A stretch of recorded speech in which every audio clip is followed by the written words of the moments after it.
Praise lord, దేవుని స్తోత్రం, హల్లెలూయా. Hosanna YSS ministry పరిచయ తరపున మీ అందరికీ శుభాభివందనాలండి. ఉదయకాల దేవుని చేత ప్రభు మిమ్మల్ని నింపి తృప్తిపరచునుగాక.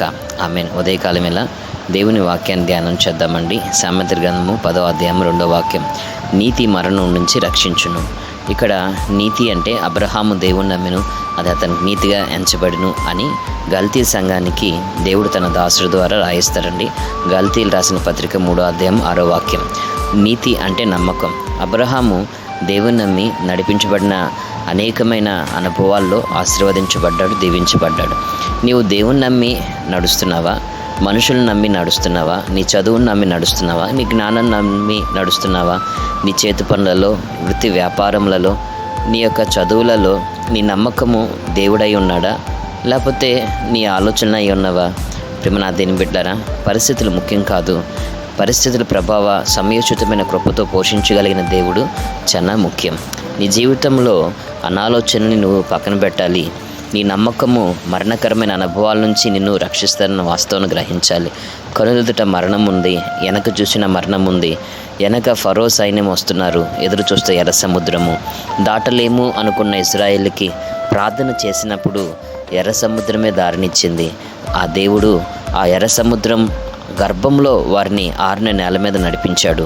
వెనక చూచిన మరణ సంబంధమైన అనుభవాలు, ఎదుట రోజులు చూచిన మరణ సంబంధమైన అనుభవాలు, ఏం చేయాలో అర్థం కాని పరిస్థితుల్లో నడిపించబడుతున్నావు. దేవుని బిడ్డ, నీవెవరివైనా కానీ నీవు నమ్మకంతో ప్రార్థన చెయ్యి. దేవుడు నీకు సమీపంగా ఉన్నాడని, దేవుడు నీకు విడుదల ఇస్తాడు అని, దేవుడు నీ శ్రమలలో, నీ బాధల్లో నీకు విడుదల ఇస్తాడని నీవు నమ్మకంతో ఉండు. నిశ్చయంగా నీ నీతికి తగినట్లుగా నీ నివాస స్థలాన్ని వర్ధల చేస్తానని దేవుడు సెలవిచ్చిన రీతిగా నీ కుటుంబంలో ఉన్న కన్నీళ్ళ నుంచి, కష్టాల నుంచి, బాధల్లో నుంచి, ఇబ్బందుల నుంచి నువ్వు విడిపించబడతావన్న వాస్తవాన్ని గ్రహించాలి. అంతేకాదండి, ఈరోజు నీవు చూస్తున్నప్పుడు అనేకమైన కరువు కాటకాలతో లోకమంతా సతమతం అయిపోతుండగా నీకు కావాల్సిన చేతి పనులు, నీకు కావాల్సిన ఆరోగ్యము, ఆహారమును దేవుడు క్షేమమును ఇస్తూ ఉన్నాడు నీకు. అదిగాక చూస్తుండగా ఈ 2025వ సంవత్సరంలో దేవుడు 11 మాసాలు దాచి కాచి కాపాడి ఈ యొక్క 12వ మాసంలో అడుగు పెట్టిస్తున్నాడు. ఈ 12వ మాసంలో నీ యొక్క నీతి ఏమై ఉన్నది? చూస్తుండగా 11 మాసములు అనగా జనవరి నుంచి నవంబర్ వరకు అనేకమైన అద్భుత ఆశ్చర్యకరమైన కార్యములు జరిగించిన దేవుడు ఈ డిసెంబర్ మాసంలో కూడా అద్భుత కార్యాలు జరిగిస్తారన్నట్లుగా ఉందా? నీతి అనేది, నమ్మకం అనేది నీ జీవితంలో ఉన్నంత వరకు కూడా నీవు ఆశీర్వదించబడతావు, మరణకరమైన అనుభవాల నుంచి విడిపించబడతావు అన్న వాస్తవాన్ని గ్రహించాలి. ఆ రీతిగా ఉదయకాలం వేళ ఈ వాక్యం వింటున్న మీతోటి నా దేవుడు తన కృపతో ఆశీర్వదించి నడిపించునుగాక. ఆమేన్. అంతేకాదండి, వాగ్దాన పూర్వకంగా దేవుడు ఉదయకాలం వేళ మీతో మాట్లాడుతున్న మాట ఏంటంటే, ఆదికాండము 26వ అధ్యాయంలో ప్రాముఖ్యంగా దేవుడు ఉదయకాల వేళ మీతో మాట్లాడుతున్న మాట ఏంటంటే 24వ వాక్యం, 23, 24వ వాక్యం చూస్తే, అక్కడి నుండి అతడు బేర్షెబాకి వెళ్ళెను. ఆ రాత్రి యెహోవా అతనికి ప్రత్యక్షమై, నేను నీ తండ్రైన అబ్రహాము దేవుడను, నేను నీకు తోడై ఉన్నానుగా, భయపడమాకు అంటున్నాడు. నా దాసుడైన అబ్రహామును బట్టి నిన్ను ఆశీర్వదించి నీ సంతానమును విస్తరింపజేస్తానని చెప్తున్నాడు.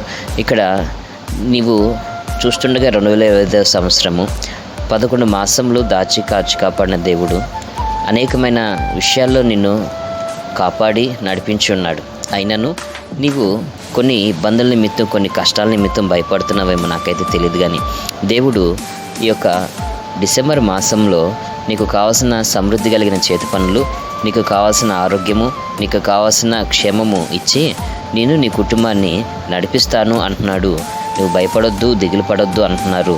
నీ కన్నీళ్ళు దేవుని యొద్ద కార్చు, ఆ కన్నీటికి ప్రతిఫలం వస్తుంది. కానీ నేల వంటి మనుషుల కాడ నీవు కన్నీళ్ళు కార్చడం వల్ల నీ యొక్క ఏడుపు అనేది, నీవు ఆ నేలను చూచి ఏడవటం వల్ల, ఆ కన్నీళ్ళు నేలలో వెళ్ళటం వల్ల నీకు ప్రయోజనం లేదు. కానీ నేల మట్టిని తయారు చేసిన సృష్టికర్త దేవుని ఎదుట నువ్వు మోకాళ్ళు ఉంచి నువ్వు ప్రార్థన చేసినప్పుడు మహిమోన్నతమైన కార్యాలు ప్రభు నీ జీవితంలో చేస్తాడు.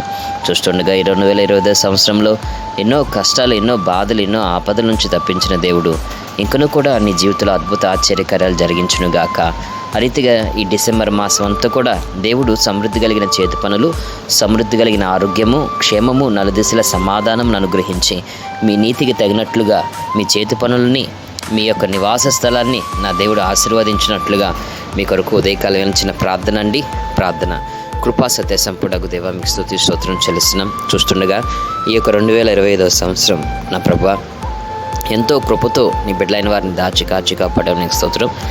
ఇంకనూ కూడా అయ్యా ఈ యొక్క డిసెంబర్ మాసంలో కూడా సమృద్ధి కలిగిన కృప, సమృద్ధి కలిగిన ఈవులు, సమృద్ధి కలిగిన నలుదిశల అనుభవాలతో నింపు. నీ బిడ్డల కొరకు దాచుంచిన ఆశీర్వాదములు, దీవెనలు నీ బిడ్డలకు అనుగ్రహించు. ఉదయకాల దీవుల చేత నీ బిడ్డలైన వారిని నింపి తృప్తిపరచు. వీరి పని పాటలలో మీ హస్తము తోడుగా ఉంచమని, సర్వశక్తి కలిగిన కార్యాలు మీ నామ మహిమార్థమే జరిగించమని నజరుడైన యేసుక్రీస్తు ప్రశస్త నామం ప్రార్థిస్తున్నాం తండ్రి.